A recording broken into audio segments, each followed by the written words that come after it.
Hello दोस्तों, आपका SKS education point में हार्दिक स्वागत है। आज हम करेंगे राजस्थान का धौलपुर ज़िला। तो धौलपुर ज़िले, अगर आपको धौलपुर ज़िले का वीडियो अच्छा लगे तो चैनल को लाइक, शेयर और सब्सक्राइब जरूर करना। तो धौलपुर की स्थापना धौलपुर की स्थापना धौलपुर की स्थापना है वो 11वीं सदी में करवाई थी। 11वीं सदी में तोमर वंश का, कौन सा वंश का? तोमर वंश का राजा था। तोमर वंश का राजा था धवलदेव। तोमर वंश का राजा था धवलदेव ने इसकी किसकी स्थापना की थी? धौलपुर जिले की स्थापना की थी धवलदेव ने। और 15 अप्रैल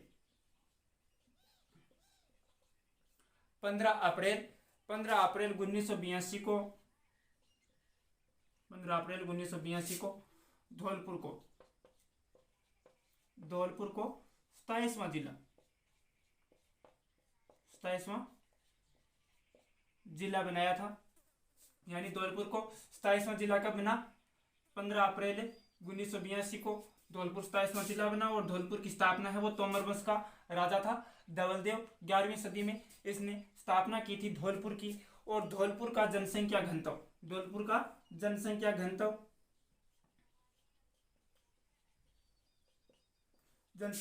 है वो 398। यानी जनसंख्या घनत्व की दृष्टि से राजस्थान का 5वां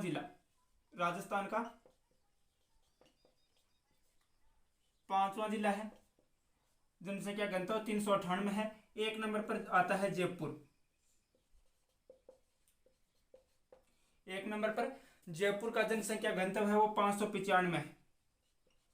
जयपुर का जनसंख्या घनत्व 595। और 2 नंबर पर आता है भरतपुर।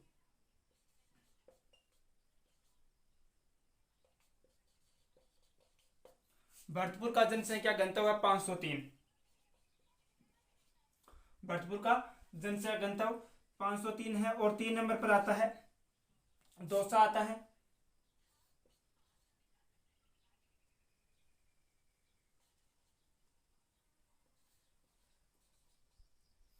2 नंबर पर आता है दौसा। 3 नंबर पर दौसा आता है। 476 है जनसंख्या घनत्व, 476 है।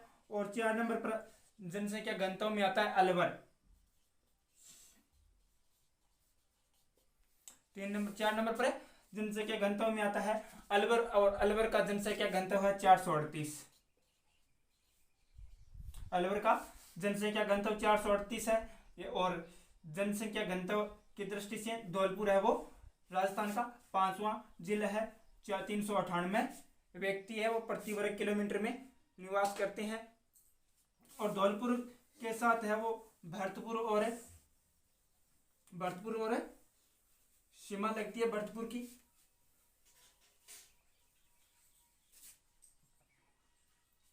यानी जिलों की सीमा, यानी धौलपुर के साथ किस किस जिले की सीमा लगती है? तो भरतपुर और करौली की सीमा लगती है। 1 नंबर पर आता है भरतपुर, 2 नंबर पर करौली। यानी धौलपुर के साथ है वो भरतपुर और करौली की सीमा लगती है। और राज्यों के साथ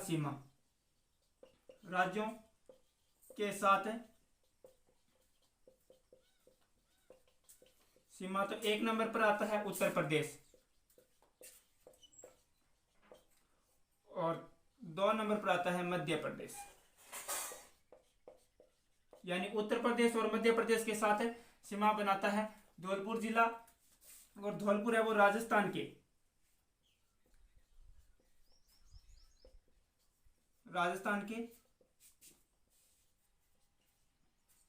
पूर्वी मैदानी प्रदेश, यानी पूर्वी मैदानी भौतिक प्रदेश है। पूर्वी मैदानी भौतिक प्रदेश का जिला है धौलपुर। और धौलपुर है वो भरतपुर संभाग के अंतर्गत आता है।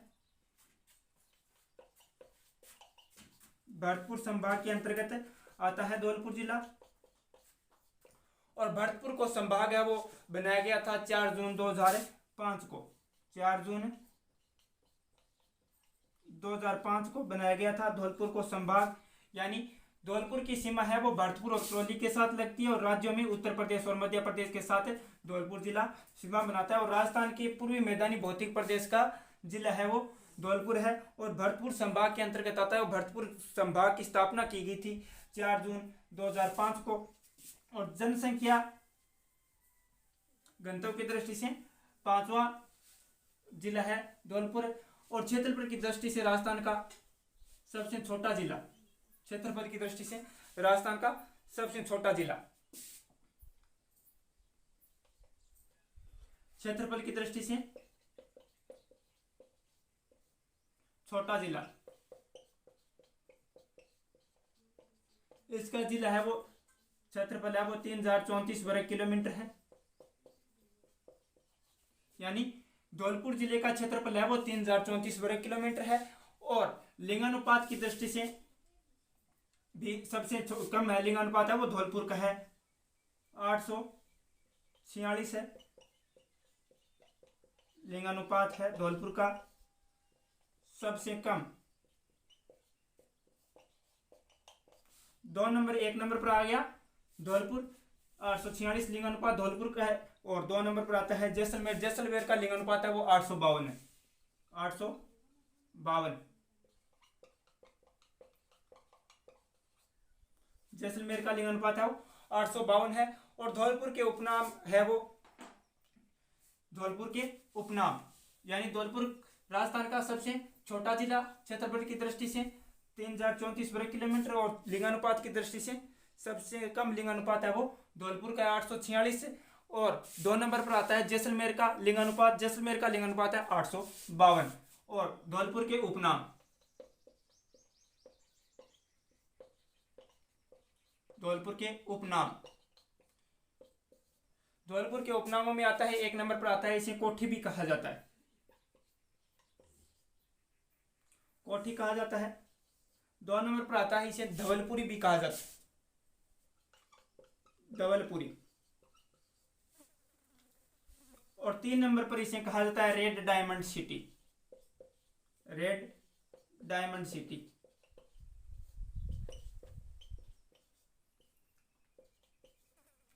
और 4 नंबर पर इसे कहा जाता है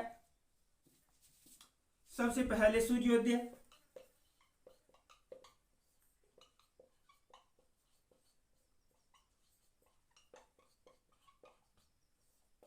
सूर्योदय भी यहां से होता है, उदय भी यहां से होता है और अस्त भी यहीं पर होता है। यानी राजस्थान का सबसे पूर्वी जिला है वो धौलपुर है और इसे कहा जाता है कोठी और इसे ही कहा जाता है धवलपुरी और इसे ही कहा जाता है रेड डायमंड सिटी। और धौलपुर जिले से है वो राजस्थान की 3 नदियां हैं वो निकलती है।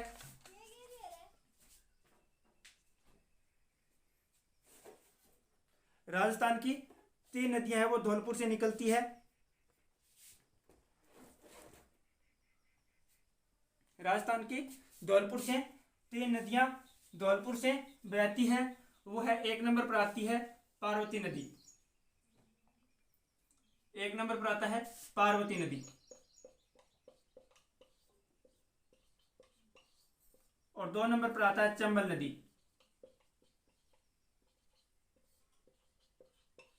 और 3 नंबर पर आती है गंभीरी नदी।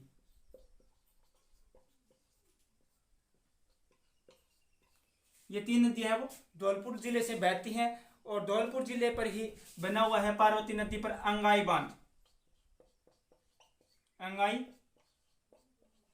बांध धौलपुर में बना है। अंगाई बांध है वो धौलपुर में पार्वती नदी के ऊपर बना हुआ है। और एक धौलपुर में आती है तालाबशाही झील, तालाबशाही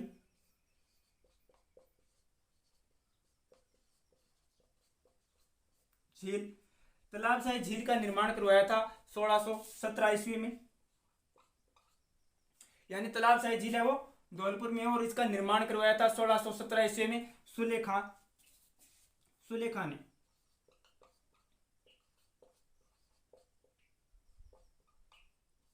सुलेखा ने तालाबशाही झील का निर्माण करवाया था और सुलेखा ने यहाँ पर एक महल बनवाया था, खानपुरा महल।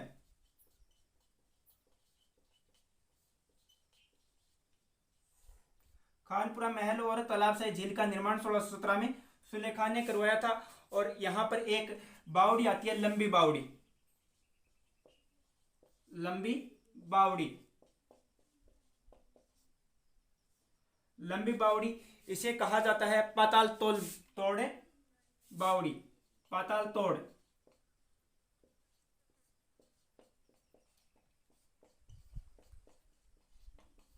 यानी लंबी बावड़ी है वो धौलपुर में है और इसे कहा जाता है पाताल तोड़ बावड़ी। ये 7 मंजिला बावड़ी है, 7 मंजिला बावड़ी। यानी लंबी बावड़ी को कहा जाता है पाताल तोड़ बावड़ी। 7 मंजिला बावड़ी है, धौलपुर की सबसे बड़ी बावड़ी, धौलपुर की सबसे बड़ी बावड़ी है। और धौलपुर में खनिज, यानी कौन कौन सी यहां से खनिज निकाली जाती है धौलपुर से?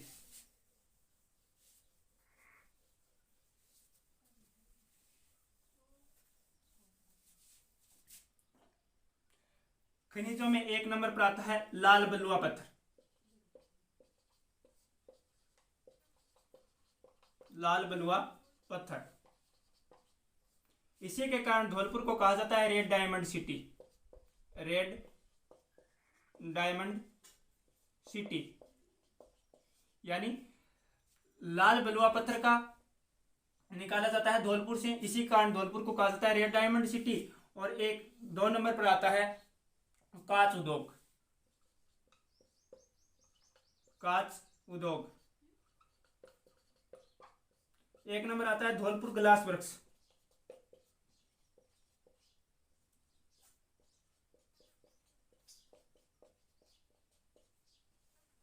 Dholpur glass works. 2 नंबर आता है द हाईटेक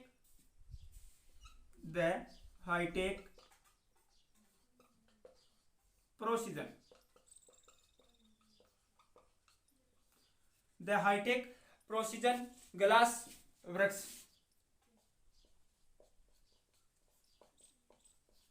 ये प्रमुख है, वो धौलपुर जिले की खनिज है और उद्योग है। यानी लाल बलुआ पत्थर खनिज है वो धौलपुर की है, इसी के कारण धौलपुर को कहा जाता है रेड डायमंड सिटी। और कांच उद्योगों की दृष्टि से धौलपुर ग्लास वर्क्स है वो धौलपुर में है, the hitech precision glass works भी धौलपुर में है। और यहाँ पर मेला लगता है एक 12 भाई का मेला, 12 भाइयों का मेला। यानी 12 भाइयों का मेला है वो धौलपुर में लगता है। और राजस्थान धौलपुर का सांप्रदायिक सद्भावना से सबसे बड़ा मेला है वो 12 भाइयों का मेला है, 12 भाइयों का मेला।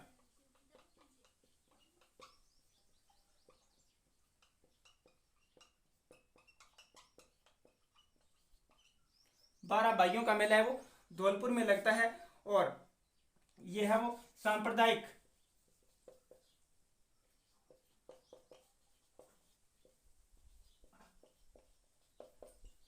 सद्भावना का प्रतीक, सांप्रदायिक सद्भावना का प्रतीक है। 12 भाइयों का मेला धौलपुर में लगता है। और यहाँ पर एक मेला लगता है तीर्थराज का मेला, तीर्थराज का मेला। तीर्थराज का मेला है वो मचकुंड धौलपुर में लगता है, तीर्थराज का मेला मचकुंड धौलपुर में लगता है तीर्थराज का मेला।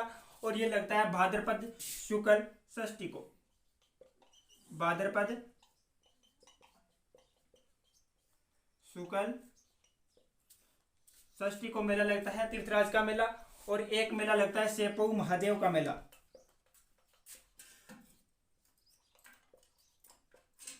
सेपऊ महादेव का मेला। सेपऊ महादेव का मेला है वो धौलपुर में लगता है फाल्गुन चतुर्दशी से श्रावण चतुर्दशी तक।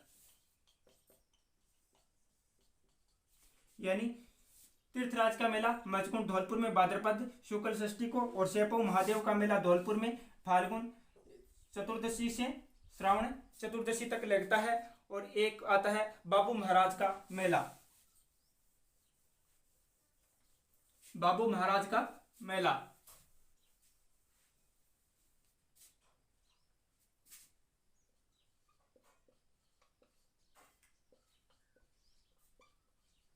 बाबू महाराज का मेला। बाबू महाराज का मेला है वो लगता है बाड़ी धौलपुर में। बाड़ी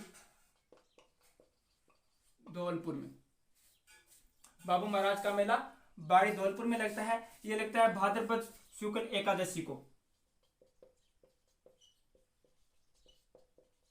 भाद्रपद शुक्ल एकादशी को, यानी बाबू महाराज का मेला है वो बाड़ी धौलपुर में लगता है भाद्रपद शुक्ल एकादशी को। और यहां पर एक तीर्थ स्थल आता है मचकुंड। मचकुंड को कहा जाता है तीर्थों का भांजा। तीर्थों का भांजा, तीर्थों का भांजा कहा जाता है। और यहाँ एक मेला लगता है चौपड़ महादेव। चौपड़ महादेव का मंदिर है, और इसका मंदिर का निर्माण है वो कन्हैयालाल ने करवाया था। कन्हैयालाल राजगर ने करवाया था अष्टकोणीय मंदिर का निर्माण।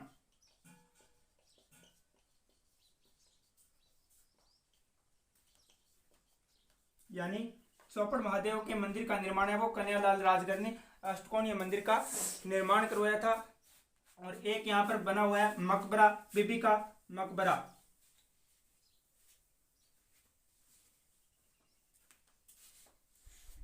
बीबी का मकबरा।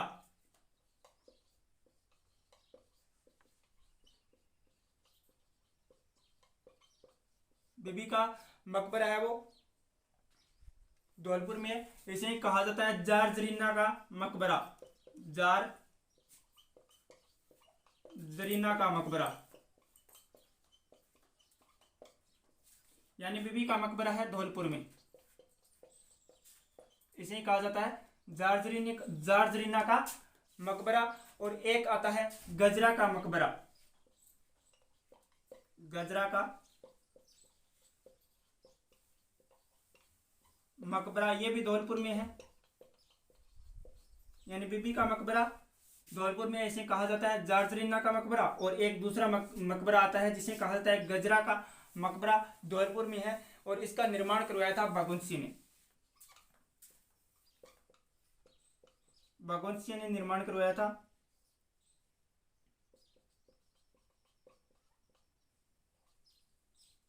यानी गजरा का मकबरा धौलपुर में है। इसका निर्माण भगवंत सिंह ने करवाया था, अपनी प्रेमिका गजरा के लिए बनवाया था। और यहाँ पर धौलपुर में एक दुर्ग आता है शेरगढ़ दुर्ग।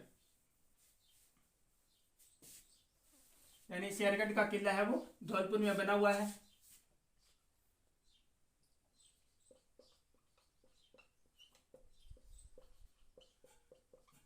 शेरगढ़ का किला धौलपुर में है।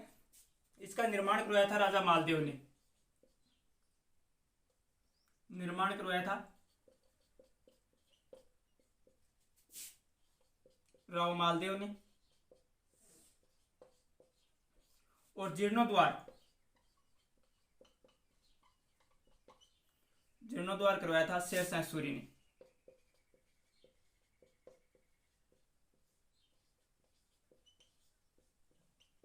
यानी शेरगढ़ के किले का निर्माण राव मालदेव ने करवाया था और जीर्णोद्वार करवाया था शेरशाह सूरी ने। और यहाँ एक तोप रखी हुई है, हुनहुकार तोप।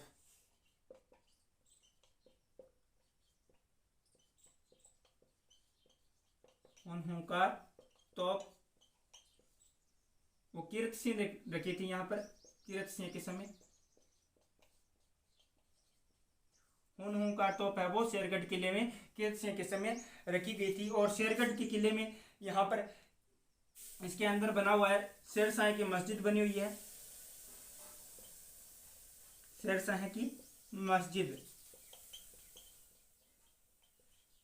और हनुमान मंदिर बना हुआ है। हनुमान मंदिर बना हुआ है और मीर सैयद की मंजार बनी हुई है। मीर की मंजार ये धौलपुर में शेरगढ़ किले में बनी हुई है और यानी शेरगढ़ के किले का निर्माण करवाया था राव मालदेव ने और जीर्णोद्वार करवाया था शेरशाह सूरी ने। और यहाँ पर एक घंटाघर बना हुआ है निहाल टावर। यहाँ पर बना हुआ है एक निहाल टावर है।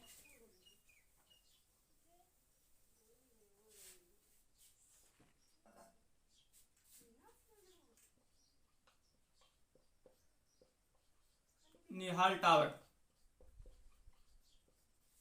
धौलपुर का घंटाघर है। ये धौलपुर का घंटाघर निहाल टावर को कहा जाता है धौलपुर का घंटाघर। ये 8 मंजिला इमारत है।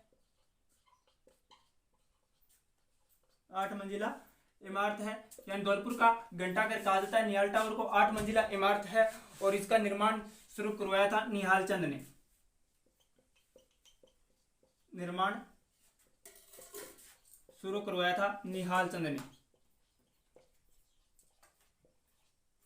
निहाल चंद ने इसका निर्माण शुरू करवाया था 1880 में और निर्माण पूर्ण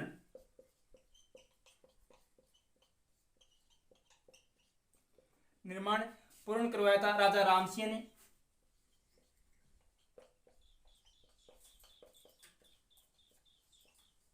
उन्नीस सौ 10 में इसका निर्माण कार्य पूर्ण हुआ था और भारत का सबसे बड़ा घंटाघर है ये। भारत का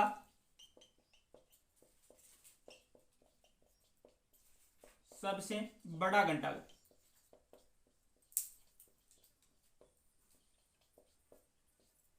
यानी निहाल टावर है वो धौलपुर में का घंटाघर है और भारत का सबसे बड़ा घंटाघर है वो निहाल टावर है। और 8 मंजिला इमारत का निर्माण शुरू करवाया था निहाल चंद ने 1880 में और निर्माण पूर्ण करवाया था राजा राम सिंह ने 1910 में करवाया था। और यहाँ पर जो घड़ी रखी हुई है वो घड़ी की कंपनी, यहाँ पर जो घड़ी लिखी है उसकी कंपनी का नाम है जिलेट जॉनसन। जिलेट जॉनसन यानी यहां पर जो घड़ी रखी हुई है इसकी कंपनी का नाम है जिलेट जॉनसन क्रॉपडेन कंपनी। क्रॉपडेन कंपनी ये कंपनी है वो इंग्लैंड की थी। कंपनी इंग्लैंड की थी और यहां पर राजस्थान के धौलपुर जिले में वो 4 अभयारण्य बने हुए हैं। 4 अभयारण्य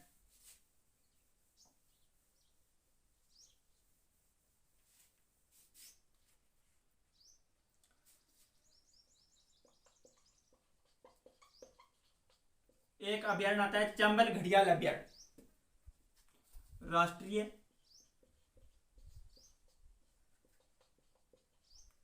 चंबल घड़ियाल अभयारण्य।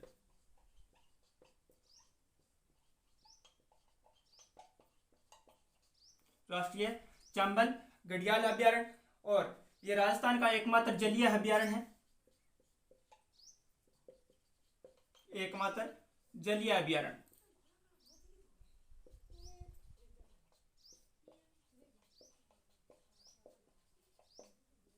राजस्थान का एकमात्र जलीय अभयारण्य वो चंबल घड़ियाल अभयारण्य है और इसे घड़ियालों का संसार कहा जाता है।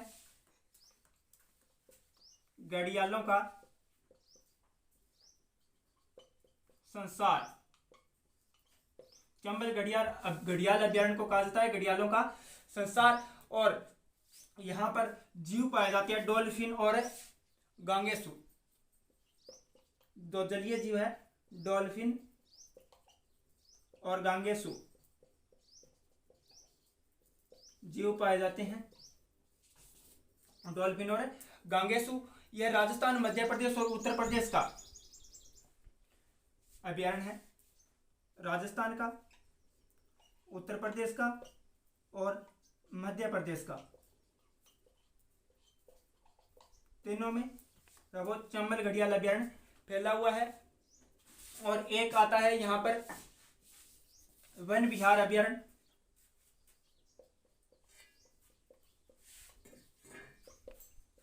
वन विहार अभ्यारण्य की स्थापना की गई थी 1965 में। और 3 नंबर अभ्यारण्य आता है रामसागर।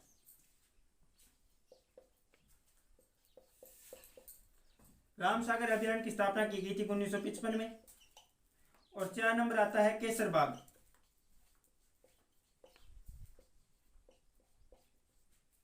चार नंबर आता है अभ्यारण्य केसरबाग। और जो धौलपुर जिले का शुभंकर है वो है पंछीड़ा। धौलपुर का शुभंकर है वो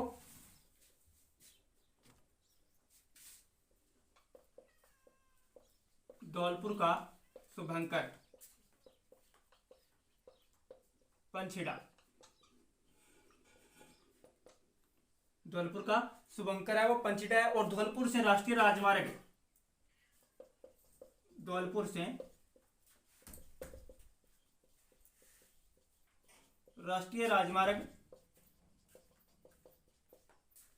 राष्ट्रीय राजमार्ग 3, जिसका नया नाम है वो 44 है, गुजरता है धौलपुर से।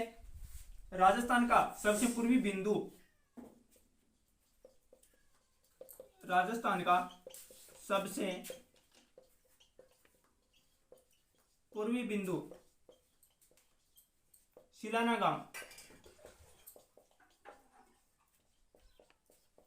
गांव धौलपुर है। और यह धौलपुर में एक युद्ध हुआ था, बाड़ी का युद्ध।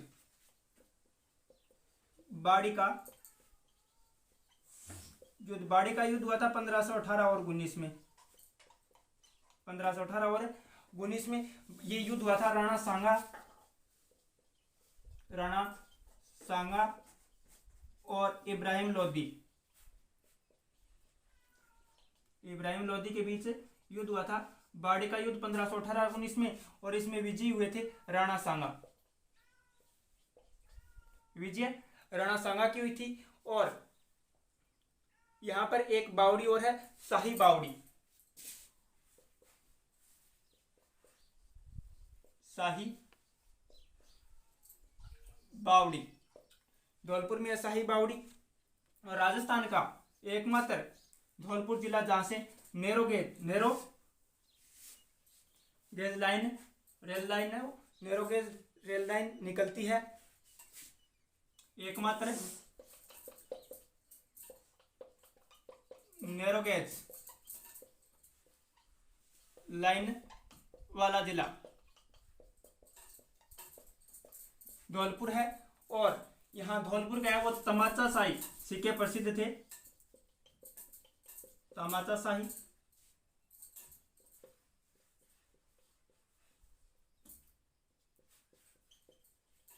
सिक्के धौलपुर के प्रसिद्ध थे। और धौलपुर प्रजामंडल की स्थापना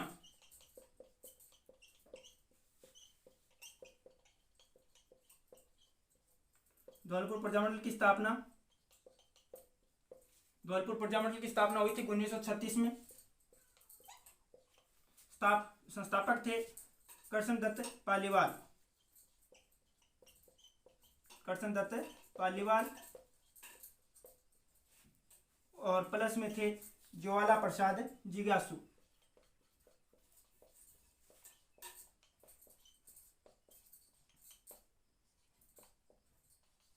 ज्वाला प्रसाद जिज्ञासु। और एक नाम आता है शोभाबाई।